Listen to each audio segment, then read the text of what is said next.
I first found out that I had autism, I believe, at age 10. At a long time I was trying to hide my autism because, I felt like it's a horrible thing. It's like a curse and all that stuff. And I'm like, no, I can't have autism. I can't have autism. I just can't. So I tried really hard to try to fit in with the individuals who are what I call normal. Like how they talk, how they act, how they speak to one another, and kind of like what they do and all that stuff too. I learned things about my son that I never knew. He never had the ability to communicate that to me. He never had the ability to verbalize those things to me, but his ability to write gave me insight onto who my son actually really was. And for me, that was amazing. I remember when Tyler first came out, I remember looking at him and my very first words were, he's beautiful. And to this day, that's exactly how I feel about him. I first met Tyler. Tyler was transitioning from the middle school to the high school, and I knew he was going to be my student, so I met with Tyler and his paraeducator. I actually could say that I had somewhat met him because of stories that preceded him, so it was with a lot of very positive anticipation of having him join us on the high school campus. So the school year started, and we met a couple of times, but before a day or two even, we had a welcome assembly where all of the student body came into the gym, and the cheerleaders were dancing, and everybody, the football team was introduced, I think. There were a bunch of events just to try and get people, this is your school, here you are, and let's have a good year. So while the dancing is going on with the cheerleaders, I'm sitting over in the faculty section, and I noticed somebody's jumped out of the stands over where the seniors are, and it's Tyler McNamer, and I'm thinking, there's my student, and he's out there dancing. And I tell you, I thought, what? This is so unusual. Nobody does that. And it put a smile on my face. It was good dancing. I think it was just his curiosity. He was the first student I had that really wanted to know what was behind every door. And that continued throughout his high school days and to now. He wants to know things. He's just curious to know more and more. He came with that inquisitive spirit of wanting to be involved in every little aspect of the school campus and what it could bring to him.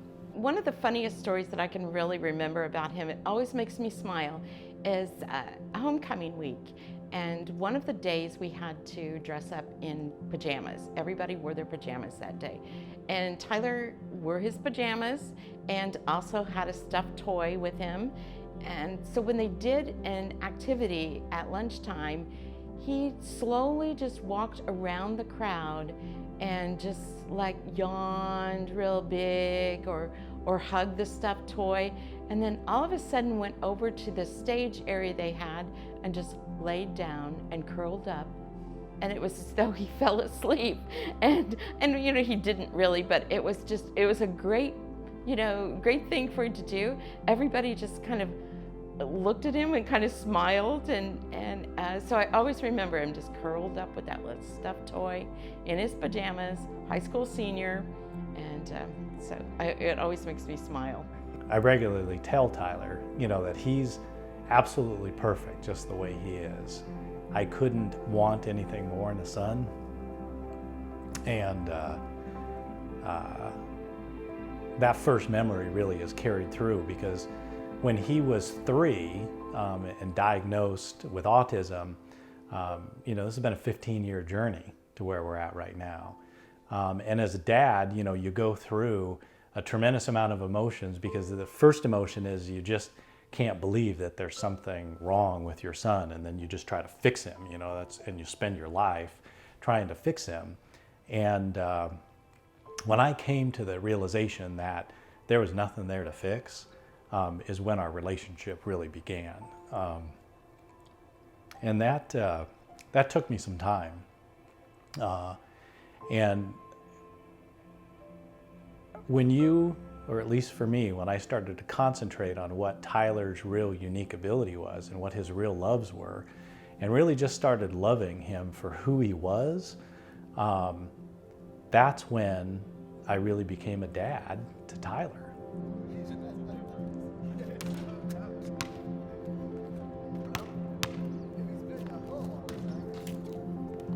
First time I met Tyler, I invited him to attend my Bestseller Publishing Institute, and I had the opportunity to ride to and from with him in my car, and it was great to have him with me. We had lunch and breakfast on the ferry boat together. I really got to know him as a person and just learn as a result what a gift he is to human mankind and what a unique person that he is, and just an extraordinary young man. So I was thrilled to have that opportunity to carpool with him in a sense.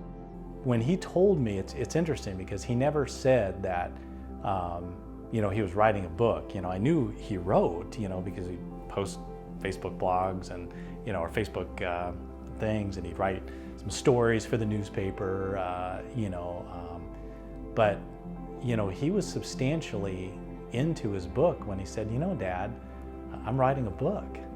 Basically, I knew that he was doing some journaling.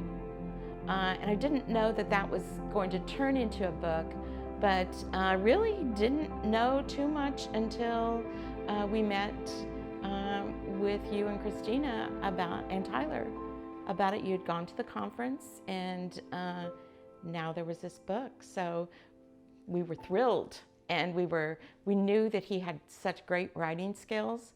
So for him to turn that into a book was fantastic. He had said that he was writing. He was writing a lot this year, in this senior year, and he'd say he was working on his book. And I think we all just kind of said, yeah, that he's working on a book, and but had no idea that he was really working on a book. And there was this book that he's presenting, and it's awesome. And I'm blown away. I thought, you've written a book? Because I know his communication in dancing. I know his communication non-verbally and his verbal communication, but I had no idea that he loved to write and that he had something to share. Population One is the book that I wrote, which means that I'm going to talk to people about my life with autism. And I think it'll be really great if kids, teenagers, and teachers, and adults, or any kind of individual have the ability to see, or for me to share my world with theirs in order to be inspired to make their lives for the better. Well, I think the reality of it is, I don't think there's anything else like this on the marketplace. Most people that have autism, for example, they're not writing books. Most people that have autism are trying to figure out a way to graduate from junior high, graduate from high school, try to figure out what type of job to pursue when they're done, whether or not they can move away from mother and father at some point in their future. That's what they're focusing on, and that's what's so unique about Tyler is that he's looking past that. He's looking into his adult years. He's looking at becoming an entrepreneur, being a successful, impactful speaker. And for me to have an opportunity to read a book like this is going to be an amazing thing, because really I just don't think there's anything else like this in the marketplace that exists today.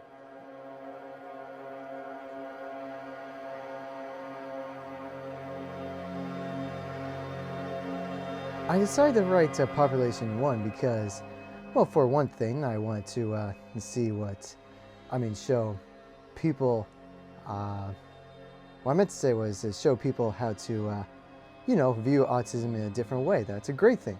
Another thing that I want to do Population One is because I did a little theory saying that everyone has their own little worlds and everyone has their own little Population One.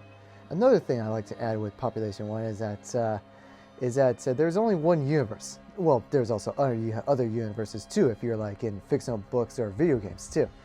But there's only one universe, and with that universe, I view that itself is a Population One, and we can all coexist peacefully.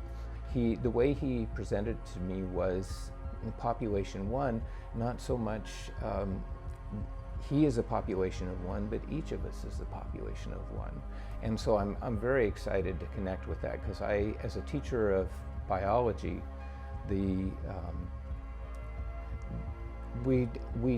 are very impressed and hope to share with our students about both the unity of life, how we all are so close in our basic biology and share ancestry, yet we're all so unique. Unity and diversity is how the theme is described. And just to see humanity as so many things that we share, that we are alike, that we can understand each other, but each one of us is totally unique. And I'm talking to Tyler about his book. I think I'm going to see in that both those themes. But he wouldn't let me read it.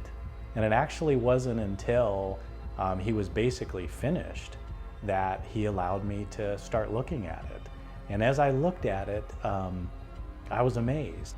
I knew at that point that Tyler had a gift that not only other fathers should read about his particular experience, and there's some things in the book that are very real and very real about our relationship that I never really realized. Autism is such a piece of everybody's life right now because it's something that we hear about. It's touching more people's lives individually. I think it's also is building hopefully a greater heart in people for everybody, to honor individual differences and uniquenesses. So Population One is going to be a piece of that. I think that Tyler will do a great job speaking for not only people who have autism, but for all of us. Because I think the thing that I will always remember with Tyler is he makes me rethink. He makes me wonder. First he inspires people. He's got some great ideas, and sometimes he's not able to carry them all the way through, but he inspires us to carry on. He inspires us to rethink what we're doing and how we're doing it. So I believe that is wonderful, and that will help everyone, not just people with autism. And I think there's a lesson for all of us in that if we can live our lives in the way that certain people with autism have, I think the world would probably be a much better place to live in.